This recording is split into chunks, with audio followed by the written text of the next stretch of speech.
Bonjour, c'est Ursule encore. On est le 27 janvier 2024. Alors, je viens sur la trompette aujourd'hui encore et je viens proclamer le retour de notre Seigneur Jésus-Christ. Amen et alléluia, seront tous bénis, seront remplis de sa joie. Amen. Alors, comment échapper à tout ce qui se passe sur notre terre et se retrouver devant Dieu, n'est-ce pas, en sécurité à la maison du Père? Comment? Amen. Et puis, est-ce possible, n'est-ce pas? Alors, on vit dans un monde en plein changement et il y a plusieurs qui ne voient pas de différence entre les temps, n'est-ce pas? Il y en a, n'est-ce pas, qui ne se posent même pas la question de comment est-ce qu'ils vont échapper parce que ça va de soi, c'est-à-dire, ils sont venus sur la terre et ils vont retourner à leur avis, n'est-ce pas? Il y a d'autres encore, ils savent tout ce qui se passe et ils sont très conscients. Hein. Et pour s'en sortir, ils décident de collaborer avec le mal. C'est le groupe de ceux-là qui disent que la fin justifie les moyens. Alors, ils ont un standing de vie en tête, amen, ou bien un point qu'ils aimeraient atteindre, et ils vont se mettre à fonctionner, à collaborer avec le système afin de se rendre à leur destination, laquelle, n'est-ce pas, est jonchée de la gloire de ce monde. Amen. Mais notre Seigneur, parlant à la génération de la fin, a dit qu'il viendra un temps sur cette terre où les gens seront amis de l'argent et ils seront perdus, n'est-ce pas, complètement dans leur marche. Ils se retrouveront pris dans un filet et ils ne sauront pas comment sortir de là. Et ça, c'est notre Seigneur Jésus qui l'a prophétisé. Parce que, étant Dieu, il voyait déjà la finalité, n'est-ce pas, et le temps, ce temps dans lequel nous nous trouvons. Que c'est dommage pour tous ceux-là qui ne voient pas la réalité de ce monde. Pris dans une certaine illusion, en train de courir ça et là pour essayer d'avoir un avenir agréable, ils ne réalisent pas qu'ils courent tout en étant dans un labyrinthe. Le monde est pris dans cette pensée-là, n'est-ce pas? Mais seul celui-là qui aura connu la pensée de Dieu, qui l'aura épousé, pourra trouver son chemin hors de ce labyrinthe. Pourquoi? Parce qu'il y a Jésus qui marchera devant lui. Il ne trouvera pas son chemin parce qu'il est sage, brillant et connaissant les choses. Non, non, non. Il trouvera son chemin hors du labyrinthe qui a été taillé pour la génération de la fin. Il trouvera son chemin parce que le bon berger marchera devant lui. Et dans Luc 21, le verset 34, voilà ce qui est dit. Prenez garde à vous-même, de crainte que vos cœurs ne s'apesantissent par les excès du manger et du boire, et par les soucis de la vie, et que ce jour ne vienne à vous à l'improviste. Car il viendra comme un filet sur tous ceux qui habitent sur la face de la terre. Veillez donc et priez en tout temps, afin que vous ayez la force d'échapper à toutes ces choses qui arriveront et de paraître debout devant le Fils de l'homme. Le Fils de l'homme arrive. Vous devez paraître debout devant lui. Mais vous serez debout devant lui si et seulement si vous échappez à tout ce qui a été mis en place pour l'être humain afin qu'il glisse et qu'il glisse et qu'il glisse. Et ce qui a été mis en place, la Bible appelle cela un filet. Nous savons qu'il y a le filet de la pêche que Jésus-Christ a mis en place, n'est-ce pas, sur toute la terre. Depuis qu'il est venu, il a mis en place un filet afin que le plus grand nombre puisse être racheté. Mais il y a aussi ce filet-là qui a été mis en place par l'ennemi. Un filet de toile d'araignée où plusieurs se retrouvent pris, certains sans le savoir, d'autres encore le savent mais ne savent pas comment faire pour sortir, et d'autres encore sont tout simplement sur la voie de s'unir à ceux qui ont mis le filet, genre, on va les servir et puis on aura la paix. Mais ce n'est pas ça que Dieu a prévu pour toi. Il a prévu pour toi que tu sortes de ce filet-là et que tu parviennes à la lumière. Alors, c'est quoi ce filet? Si nous lisons le texte, si nous jetons un regard sur le texte que nous venons de lire, c'est dit qu'il y a un filet qui vient sur tous ceux qui habitent la face de la terre. Et ce filet, ce n'est qu'un tissu de mensonges et de ténèbres. Voilà le filet. Des ténèbres assez épais et des mensonges à ne plus en finir. Des vérités, ou bien les vérités ont été ôtées, et où chaque vérité a été prêchée, le mensonge a pris place, si bien que finalement, si ce n'est pas le Seigneur qui ouvre les yeux de ses enfants, ils ne sauront pas qu'est-ce qui est vrai, qu'est-ce qui est faux. Et c'est dit que s'il était possible, même les élus seraient séduits, c'est ça qui est dit. Mais Dieu les aidera parce qu'ils sont élus. Mais sinon, eux aussi seraient séduits parce que la fausseté, les ténèbres sont intenses, ils sont lourds, ils sont faits de telle sorte que le cœur des simples soit pris. Mais Dieu a prévu une délivrance pour ses enfants. Voilà pourquoi il vient te parler encore aujourd'hui, afin que tu ne puisses pas être pris dans ce filet-là. Et si tu es pris, il aimerait que tu en sortes, parce qu'il est là pour te diriger, pour te guider en direction de la porte de sortie. Et dans Romains 1, le verset 21, c'est dit, puisqu'ayant connu Dieu, ils ne l'ont pas glorifié comme Dieu. Ils ne lui ont point rendu grâce, mais ils se sont égarés dans leurs pensées et leur cœur. Sans intelligence a été plongé dans les ténèbres. Le cœur, c'est la source de vie. C'est notre source de vie. Et quand la source qui est en toi est plongée dans les ténèbres, alors que vas-tu faire? Que vas-tu faire? Comment vas-tu t'en sortir?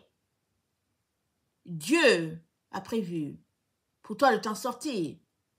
Seulement, si tu marches loin de lui, si tu vis en lui tournant le dos, comment vas-tu sortir de ces ténèbres si épais?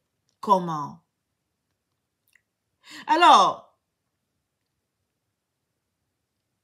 dans Apocalypse 16, le verset 10, il nous est rapporté ceci. Apocalypse 16, le verset 10. Le cinquième versa sa coupe sur le trône de la bête, et son royaume fut couvert de ténèbres. Et les hommes se mordaient la langue de douleur, et ils blasphémèrent le Dieu du ciel à cause de leur douleur et de leur ulcère. Et ils ne se repentirent pas de leurs œuvres. Le sixième versa sa coupe sur le grand fleuve, l'Euphrate, et son eau tarit, afin que le chemin des rois venant de l'Orient fût préparé. Et je vis sortir de la bouche du dragon et de la bouche de la bête et la bouche du faux prophète, 3 esprits impurs, semblables à des grenouilles. Car ce sont des esprits de démons qui font des prodiges et qui vont vers les rois de toute la terre afin de les rassembler pour le combat du grand jour du Dieu Tout-Puissant. Voici, je viens comme un voleur. Heureux celui qui veille et qui garde ses vêtements afin qu'il ne marche pas nu et qu'on ne voit pas sa nudité. Voilà, la terre est environnée des esprits de démons que les gens de cette génération élèvent comme si c'était une bonne chose. Regardez autour de vous, les gens sont portés vers tout ce qui est mal. Ils sont dans toutes sortes de spiritisme et dans toutes sortes d'incantations, dans toutes sortes de choses portées vers le contact avec le monde des ténèbres. Les gens s'y adonnent. C'est devenu un style de vie pour plusieurs.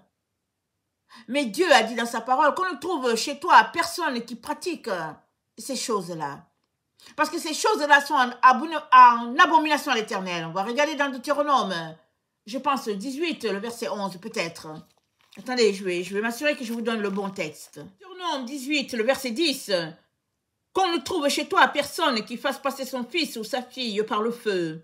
Personne qui exerce le métier de devin, d'astrologue, d'augure, de magicien. D'enchanteur, personne qui consulte ce qui évoque les esprits ou disent la bonne aventure, personne qui interroge les morts. Car quiconque fait ces choses est en abomination à l'Éternel, et c'est à cause de ces abominations que l'Éternel, ton Dieu, va chasser ces nations devant toi. Tu seras entièrement à l'Éternel, ton Dieu, car ces nations que tu chasseras écoutent les astrologues et les devins, mais à toi, l'Éternel, ton Dieu, ne le permet pas. Ces nations écoutent les astrologues, ces nations pratiquent le spiritisme, ces nations pratiquent la divination, consultent les morts, mais à toi, l'Éternel ne le permet pas. Alors, es-tu en train de marcher comme l'Éternel aimerait que tu marches? Parce que ce sont toutes ces choses-là qui ont envoyé les ténèbres sur la terre. Ce sont toutes ces choses-là, interdites par notre Dieu, qui sont maintenant élevées, qui font que la terre est ce qu'elle est. Mais si tu es aussi adonné à cela, comment sauras-tu que tu es environné de ténèbres? Et si tu ne prends pas position, comment vas-tu faire pour sortir de là?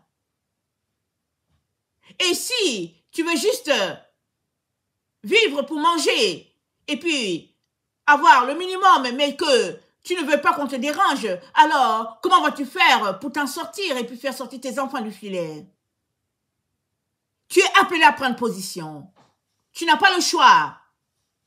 Qui ne dit rien consent. Tu dois prendre position pour la vérité. Tu dois prendre position pour la lumière. Tu dois prendre position pour la gloire de l'Éternel. Voilà le temps dans lequel nous sommes. Plusieurs peuvent mettre leur tête dans le sable un peu. Comme fait l'Autriche, parce qu'ils se disent la paix, la paix, la paix. Mais la paix ne viendra que quand tu te lèveras et que tu choisiras la vérité pour toi et pour ta maison. La paix sera là pour toi. Pas parce que toi tu envoies la paix, mais celui-là qui est paix viendra et te protégera. Alors Jésus dit qu'il ne soit trouvé chez toi aucun métier d'enchanteur, des gens qui consultent les morts, d'augures et tout ça, que cela ne soit pas trouvé. Ouvre la télévision, ouvre les émissions pour les enfants. Tout n'est que spiritisme. Et le Seigneur te dit que tu as besoin de sortir de là, d'être lumière pour ton Dieu et de briller pour la gloire de ton Dieu. C'est ça qu'il te dit. Tu n'as aucune excuse de dire, Seigneur, tu sais, dans mon temps, voilà comment c'est, moi je fais mes efforts, mais Seigneur, c'est comme ça, tout est ténèbres, Jésus, accepte-moi dans les ténèbres, c'est comme ça, je suis obligé de fonctionner dans les ténèbres pour m'en sortir. Jésus te dit, non, peu importe la génération dans laquelle tu es appelé à prendre position pour la lumière, pour la vérité. Une situation pareille s'est passée dans le temps d'Élie, quand il était sur la terre, avec Akab et puis Jézabel. Élie s'est dit, je suis resté le seul, Seigneur, je suis resté le seul, et puis aussi ils veulent me tuer. Le Seigneur a dit, non, je me suis réservé 70 autres personnes qui n'ont pas fléchi les genoux devant Baal. Ici, sur cette terre, Dieu a plusieurs personnes qui ne sont pas souillées avec les œuvres des ténèbres. Plusieurs personnes n'ont pas plié les genoux devant tout ce qui se passe sur cette terre. À ce groupe-là, Dieu dit, réveille-toi, prends courage. Non seulement tu dois sortir tes filets des ténèbres, non seulement tu dois sortir des pieds du filet des ténèbres, mais tu dois aussi aider plusieurs à sortir de ce même filet. Un filet étanche, un filet des choses abominables, mais un filet qui est présenté là comme la vie, la vérité et la façon de faire. Et Dieu dit non, la loi de l'Éternel n'a pas changé. Tant il l'a dit dans l'ancien temps, pas de consultation d'esprit, de mort, de choses augures, d'enchantement, pas ces choses-là dans sa maison. Il le dit encore aujourd'hui, pas ces choses-là dans sa maison. Et tu es le temple du Saint-Esprit. Tu es la maison de Dieu. Tu es un temple ambulant, tu marches. Tu ne peux pas accepter ces choses-là en toi. Tu dois prendre position.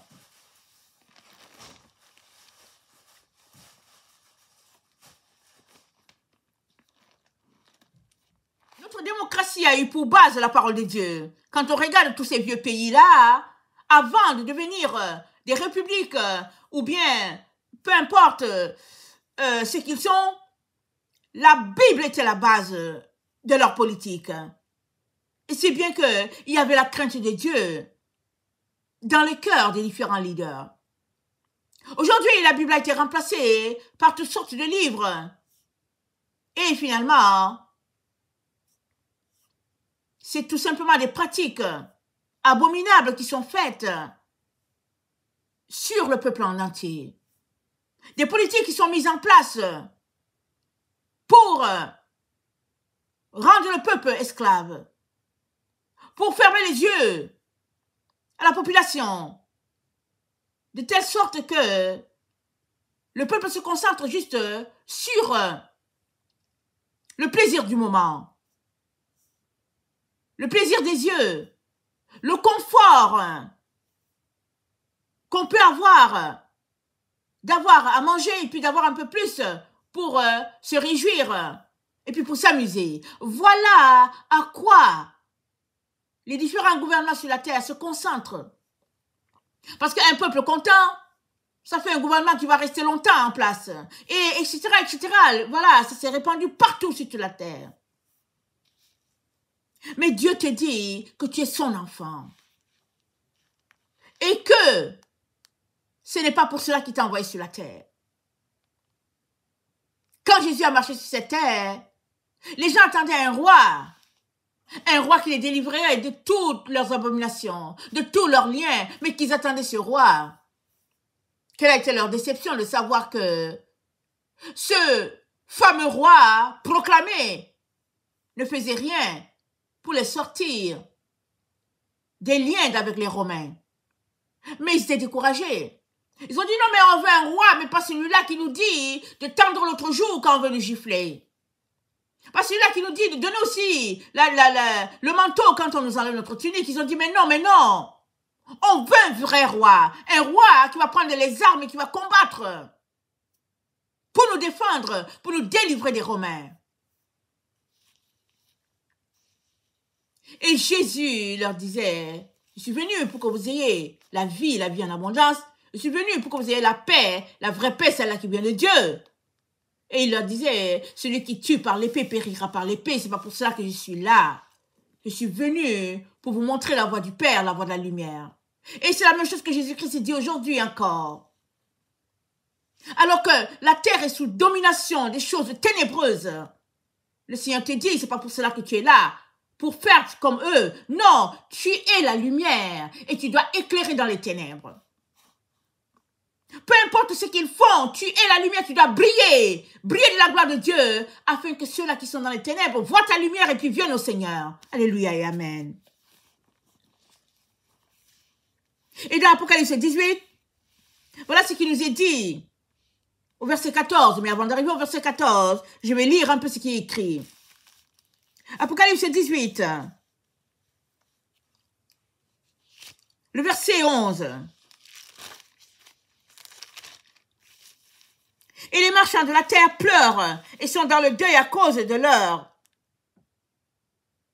d'elle, parce que personne n'achète leur cargaison. Cargaison d'or, d'argent, de pierres précieuses, de perles, de fin lin, de pourpre, de soie écarlate, de toute espèce de bois de senteur, de toute espèce d'objet d'ivoire, de toute espèce d'objet en bois très précieux, en airain, en fer et en marbre, de cinnamome, d'aromates, de parfums, de myrte, d'encens, de vin, d'huile, de farine fine, de blé, de bœufs, de brebis, de chevaux, de chats, de corps et d'âmes d'hommes. De corps et d'âmes d'hommes parmi les marchandises. Voilà où le peuple de Dieu est lié.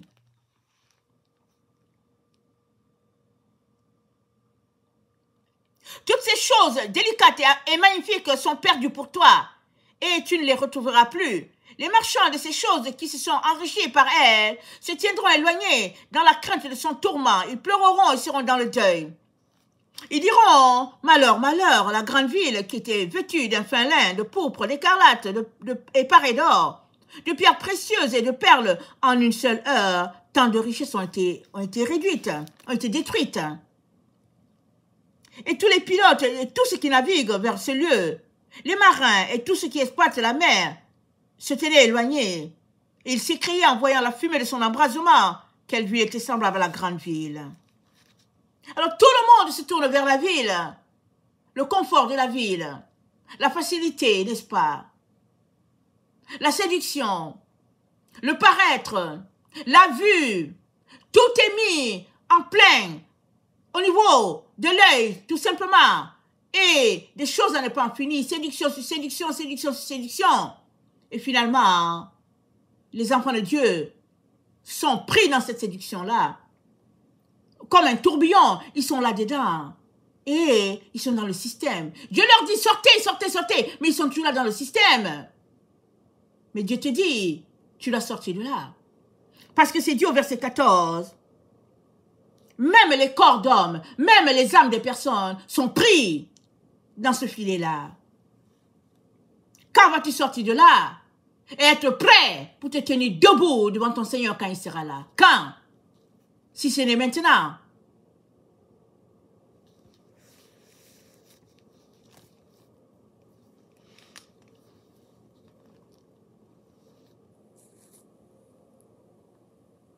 Jésus est-il le roi de ton âme? S'il est le roi de ton âme, alors tu devrais te sortir de toutes ces choses-là. Mais tu peux dire, mais comment faire pour sortir de là? Moi j'aime Jésus, mais je dois fonctionner. Mais toutes ces choses-là sont du superflu, qui te cachent la vue de ton Dieu. Tu as besoin de t'en départir. Parce que une fois que tu as donné à cela, ton âme est prisonnière. Ton âme est prise dans ce filet-là. Sauf si tu en sors. Sinon, tu es pris dans leur filet. Plusieurs sont pris dans ces filets-là. Ils ne savent même pas qu'ils sont esclaves. Et enchaînés les uns aux autres. Et ils ne se rendent même pas compte. Pourvu qu'il y ait de l'argent, pourvu qu'il y ait la gloire de ce monde, et ils sont là dans cet engrenage, et puis la roue tourne, et ils ne réalisent pas qu'ils sont les prisonniers d'un système dans lequel ils ne peuvent pas s'en sortir, sauf ce n'est que le Seigneur Jésus qui peut le faire pour eux. Et au lieu de se tourner vers lui, ils continuent toujours à courir après ces choses-là qui ne rassasient pas, ces choses-là qui ne servent à rien. Et dans Jérémie 6, le verset 11, notre Dieu dit, « Je suis plein de fureur de l'Éternel, je ne puis la contenir. Répands-la sur l'enfant dans la rue et sur les assemblées des jeunes gens, car l'homme et la femme seront pris, le vieillard et celui qui est chargé de coups. Leurs maisons passeront à d'autres, les champs et les femmes aussi, quand j'étendrai ma main sur les habitants du pays, dit l'Éternel, car depuis le plus petit jusqu'au plus grand, tous sont avides de gain, depuis le prophète jusqu'au sacrificateur, tous usent de tromperie. » Voilà ce que les gens font sur la terre. Ils prennent les gens au piège. Ils font de l'un l'esclave, ils font l'enfant l'esclave, la femme l'esclave, le père esclave. Et puis, les jeunes sont pris dans un système toutes sortes de dépendances. Et puis, voilà comment la roue fonctionne. Mais les enfants de Dieu ne voient pas ça. Verset 18, le verset 14, le verset 13, le verset 14 nous dit des cargaisons, des corps d'hommes, des âmes de personnes, esclaves, faisant partie des marchandises. Pourquoi? Parce que plusieurs se renflouent les poches avec les commerces d'humains. L'homme est devenu l'ennemi de son frère. Les gens n'ont plus de cœur. Ils sont juste après l'argent, les richesses de ce monde. Ils sont plus sensibles. Ils sont pris dans toutes sortes d'abominations. Et ils ne se rendent même pas compte. Tiens, celui-ci c'est mon frère, celui-ci c'est ma soeur, je dois faire attention. Non, non, non, non, non. Leur cœur s'est détourné des choses de Dieu. Et leur cœur est vers tout ce qui est ténèbres. Et Dieu dit qu'il n'en soit pas ainsi pour toi. Et la seule manière pour toi de ne pas être pris dans leur filet, ou bien d'en sortir si tu es pris, c'est de venir à la lumière. Et la Bible dit, le peuple qui marche dans les ténèbres voit une grande lumière. Et la gloire de Dieu resplendit sur ce peuple. Qui est le peuple si ce n'est notre génération? Un peuple plein de ténèbres. S'asseyant, faisant des plaisanteries à tout ce qui, au fait, est abomination, ne réalisant pas que il est dans les taux et qu'il fait partie du système, pris de tous bords, tous côtés. Dieu veut t'en faire sortir aujourd'hui. Je te dis, mon fils, ma fille, ouvre tes yeux. Réveille-toi. Pendant que tu cours ça et là, loin de ton Dieu, il y en a qui tissent des toiles avec ton nom.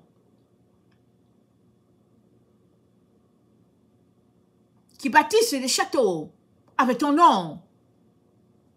Qui se renflouent les poches avec ton nom.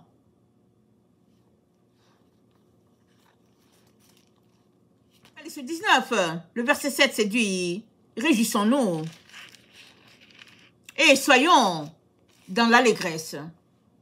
Et donnons-lui gloire, car les noces de l'agneau sont arrivées, sont venues, et son épouse s'est préparée. Il lui a été donné de se vêtir d'un fin lin éclatant, pur, car le fin lin, ce sont les œuvres justes des saints. Le Seigneur veut pour toi, dans les temps dans lesquels nous sommes, que tu te concentres, à pratiquer les œuvres justes. Et les œuvres justes n'ont rien à voir avec les œuvres souillées. Se mettre dans toutes sortes de commerces pour s'enrichir, ça, c'est de la souillure. Et le Seigneur veut que tu sortes de ça. Et que tu viennes à l'écart, comme Jésus-Christ disait aux disciples, il disait, venez, allons de l'autre bord. Allons nous ressourcer l'autre bord. Le Seigneur aimerait que tu sortes de ce système-là. Et que tu viennes te ressourcer. Et le seul endroit où tu peux te ressourcer, c'est dans les bras de ton Seigneur. Loin des attraits de la ville. Loin des mensonges. Loin de la séduction. Loin de la lumière de ce monde qui n'est que ténèbres. Le Seigneur t'appelle, il t'invite à sortir de là. Le souffle de Dieu qui habite en toi. L'Esprit de Dieu en toi, il t'a donné de son esprit. Pas pour que tu marches selon les choses de la chair. Pas pour que tu te concentres sur le matériel. Ou bien sur la matière. Il t'a donné son esprit pour que tu puisses te connecter à lui. Et que tu sois son représentant sur cette terre. Tu es en mission sur cette terre où tu te trouves. Non pas pour faire comme les autres, mais pour faire la différence. Job 32, le verset 8 nous dit, mais en réalité, dans l'homme, c'est l'esprit. Le souffle du Tout-Puissant qui donne l'intelligence. Ce n'est pas l'âge qui procure la sagesse. Ce n'est pas la vieillesse qui rend capable de juger. Ce n'est pas toutes ces choses-là. Et on peut le constater. Tu vois une personne qui a 80 ans, quand tu la regardes, tu dis, attends, je ne sais pas, est-ce qu'elle a 40 ans? Tellement le vent du moment a changé les choses. Ceux qui sont supposés donner des conseils aux autres on ne les trouve pas. Ou bien si on les trouve, on les a mis à quelque part, on les a casés à quelque part, on ne veut pas d'eux. Tout est chamboulé. Où sont les sages, on ne sait pas. Où sont ceux qui ont la lumière, on ne les voit pas. Et tout est ténèbres. Mais le Seigneur dit, j'ai placé en toi ma lumière.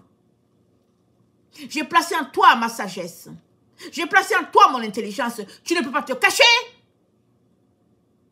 Tu dois te tenir et proclamer la vérité afin d'attirer à Dieu tous ceux-là qui lui appartiennent, qui ont été pris dans le mensonge, dans la séduction de ce monde.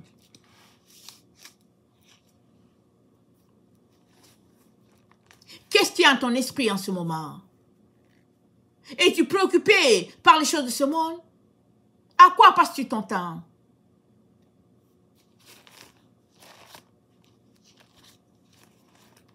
De Timothée 4 nous dit ceci. Le verset 2. Prêche la parole, insiste en toute occasion, favorable ou non, reprend, censure, exhorte avec toute la douceur et en instruisant. Car il viendra un temps où les hommes ne supporteront pas la saine doctrine. Mais ayant la démangeaison d'entendre les choses agréables, ils se donneront une foule de docteurs selon leurs propres désirs, détourneront l'oreille de la vérité et se tourneront vers les fables. Mais toi, sois sobre en toutes choses, supporte la souffrance, fais l'œuvre d'un évangéliste, remplis bien ton ministère. Sois sobre. Et la seule manière pour toi d'être sobre, c'est de demeurer en contact avec le Seigneur, rempli de son esprit, marchant dans sa lumière, loin des choses abominables qui se passent sur cette terre. De Timothée 3, le verset 13. Mais les hommes méchants et imposteurs avanceront toujours plus dans le mal, égarant les autres et égarés eux-mêmes. Waouh! Ils sont égarés et ils égarent tous ceux-là qui sont en contact avec eux. Toi, demeure dans les choses que tu as apprises et reconnus certaines, sachant que tu les as apprises dès ton enfance. Tu connais les saintes lettres qui peuvent te rendre sage, à salut par la foi en Jésus-Christ. Tu connais la vérité. Pourquoi marches-tu avec eux? Tu connais la vérité. Pourquoi mets-tu ta tête dans le sable comme si tu ne connaissais pas la vérité? Tu connais la vérité. Quand sortiras-tu de là avant que ton âme soit engloutie à jamais?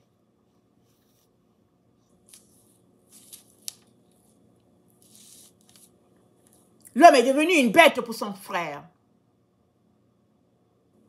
Les gens marchent dans toutes sortes de faussetés. Tu ne peux te relier à personne. Tu ne peux compter sur personne. Parce que tous parlent avec fausseté, avec hypocrisie, par-ci, par-là. Mais le Seigneur te dit, si tu décidais de sortir de là, tu trouverais une famille. Tu trouverais un père. Tu trouverais une mère. Tu trouverais un pays. Parce que dans tout ce système-là, Dieu a une nation à l'intérieur de tout cela. Ses enfants sont là. Exactement comme ce qui se passait du temps d'Élie. Quand Élie dit non, je suis resté seul, et puis on veut me tuer, le Seigneur dit mais non, j'ai 70 autres personnes qui n'ont pas fléchi le genou. Tu fais partie des personnes qui n'ont pas fléchi les genoux? Pourquoi te caches-tu? Sors et prêche la parole. Annonce la vérité. Ouvre les yeux des aveugles. Fais tomber les écailles des autres. Et ainsi, cette nation que Dieu a sur cette terre s'élèvera et remplira toute la terre. Tel que prophétisé dans Daniel. Daniel 2, le verset 31. Ô roi, tu regardais et tu voyais une grande statue. Cette statue était immense, d'une splendeur extraordinaire. Elle était debout devant toi et son aspect était terrible. La tête de ces statues était d'or pur, sa poitrine et ses bras étaient d'argent, son ventre et ses cuisses étaient d'airain. Ses jambes de fer, ses pieds en partie de fer et en partie d'argile. Tu regardais. Lorsqu'une pierre se détacha sans le secours d'aucune main, frappa les pieds de fer et d'argile de la statue et les mit en pièces. Alors le fer, l'argile, l'airain, l'argent, l'or furent brisés ensemble et devinrent comme la balle qui s'échappe du nerf en été. Le vent les emporta et nulle trace n'en fut trouvée, mais la pierre qui avait frappé la statue devint une grande montagne et remplit toute la terre. Voilà ce que Dieu est en train de faire dans le temps dans lequel nous sommes. Ces grandes villes que tu vois, cette gloire qui n'est qu'abomination, tout cela que tes yeux aiment regarder, toutes ces choses vont s'écrouler, un à un, un à un. Et seule une chose va demeurer, la parole de Dieu. Et c'est elle seule qui est la lumière. Et nous sommes faits de lumière. Nous avons été faits à la gloire de notre Dieu. Non pour marcher dans les ténèbres, non pour nous accorder avec les faussetés, mais nous sommes à la gloire de Dieu pour répandre sa gloire sur la terre et puis convertir tous ceux-là qui doivent être convertis.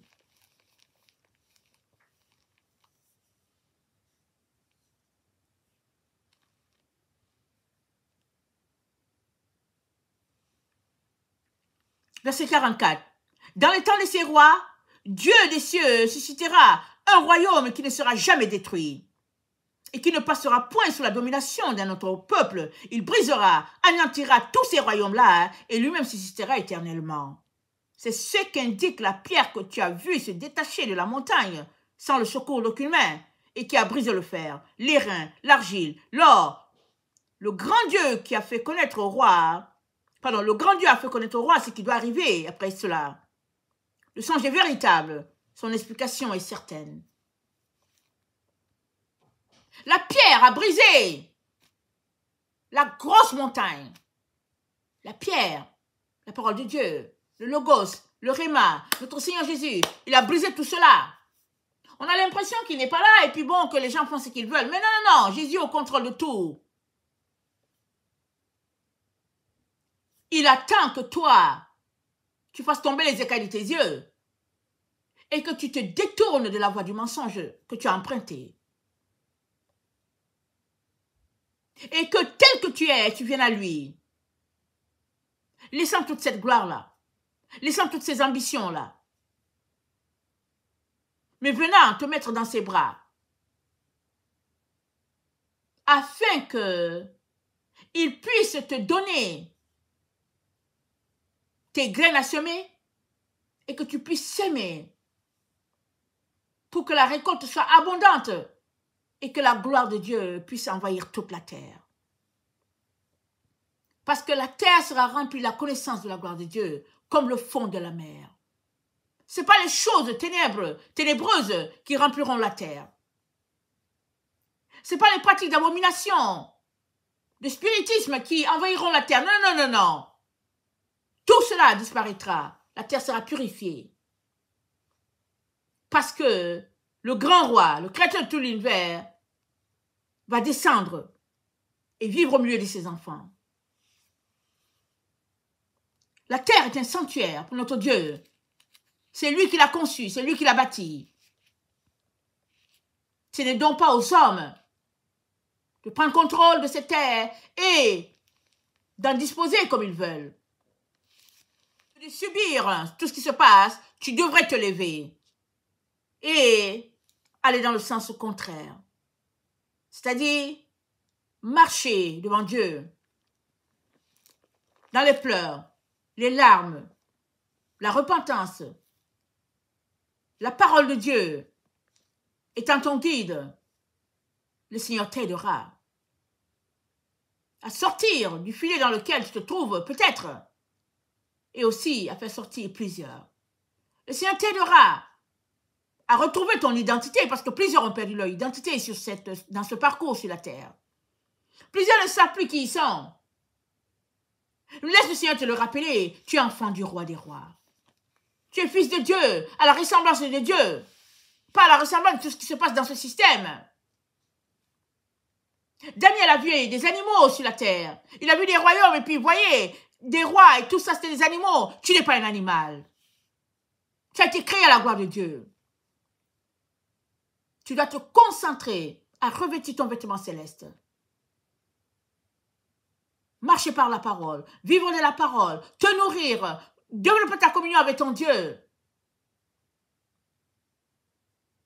Quitter les pratiques de ce monde et épouser celle-là du ciel. Quitter la ressemblance à Adam, le premier homme, et ressembler à l'autre Adam, celui-là qui est venu, notre Seigneur Jésus-Christ. Et ça, c'est la marche par l'Esprit. Amen. Avec Isaïe 51, le verset 9. Réveille-toi, réveille-toi, réveille-toi de force, bras de l'Éternel. Réveille-toi, comme au jour d'autrefois, dans les anciens âges. N'est-ce pas toi qui as bâti l'Égypte, qui transperça le monstre? N'est-ce pas toi qui mis à sec la mer, les eaux du grand abîme, qui fraya dans les profondeurs de la mer un chemin pour le passage des rachetés?